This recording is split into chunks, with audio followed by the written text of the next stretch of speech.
5 vital keys every married person should know before signing any credit application. Brought to you by CreditSecretsBible.com. Have you ever wondered if banks have a tendency to approve credit cards and loans for one sex more than the other? If you're married or plan to be, we'll share with you 5 vital keys every married person should know before signing any credit application. Vital key number 1. According to the Federal Equal Credit Opportunity Act, or FECOA, creditors cannot deny consumers access to credit because of their sex. However, on average, in surveys, it's reported that women earn less money than men. Regardless of what the FECOA states, the relationship of credit to income is very strong. In our society, if you make less money, you will get less credit, period. The sad fact is that women on their own have less access to credit. It's for this reason we believe it's imperative that women learn and acquire more knowledge about credit than men. Knowledge is power, and in the world of credit, that knowledge will oftentimes prove to be priceless, especially for women. Vital key number 2. If you're a married woman with joint credit, meaning all your credit accounts are jointly held with your spouse, you essentially have no credit yourself. Many women in America find this out the hard way every year when they get divorced and lose all their credit privileges since all their accounts were jointly held with their spouse. If you're a woman in this position, you can greatly benefit by beginning to build your own credit in your own name starting today. The benefits of this are twofold. 1. If your spouse has financial difficulties for any reason and is forced to file bankruptcy or their credit becomes derogatory, you and your spouse will have your credit in reserve to survive on. 2. If you ever get divorced down the road, and over 50% do, you will not end up in financial hardship due to no credit and or derogatory credit.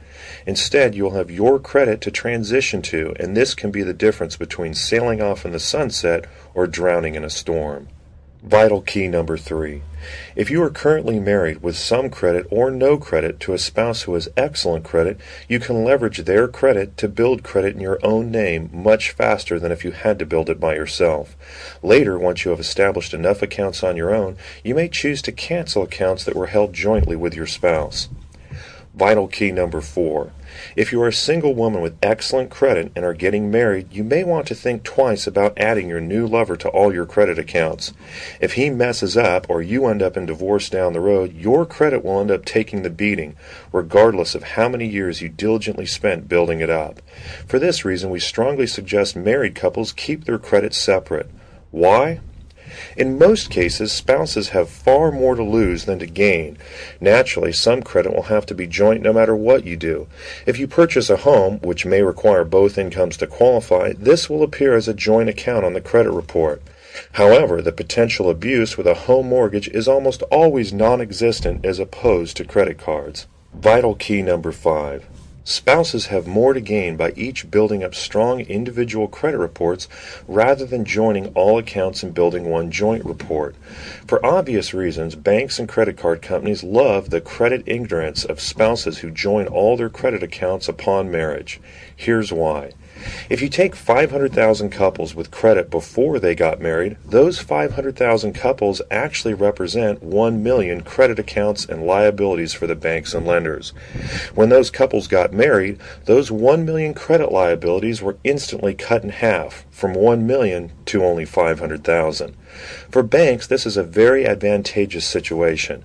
For the couples getting married, if they have financial trouble, the deal is a little raw. If they have trouble, although they are 2 people, they are represented by only 1 credit report. The bank now has the right to go after 2 different people for 1 account, regardless of who was financially negligent. For a moment, let's play out the same scenario with a couple which is financially savvy. Note, they're both on the same team, but just financially savvy.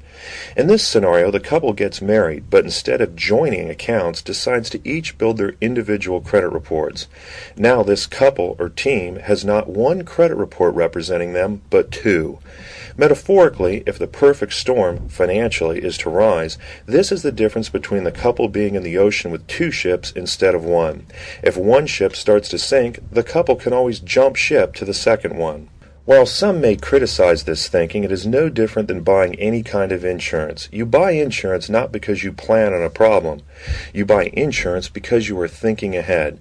This type of thinking is no different. However, if you want to be ahead of the pack, then you need to think ahead of the pack. We cannot tell you how many times we have talked to loving married couples in financial trouble who only wish they would have known about these 5 vital keys before they got there. Take them, study them, apply them to your life. As we heard one woman put it, in business and in life, I've learned to expect the best, but plan for the worst. We thought her words were brilliant. However, we have found that when we expect the best, many times we tend to get it.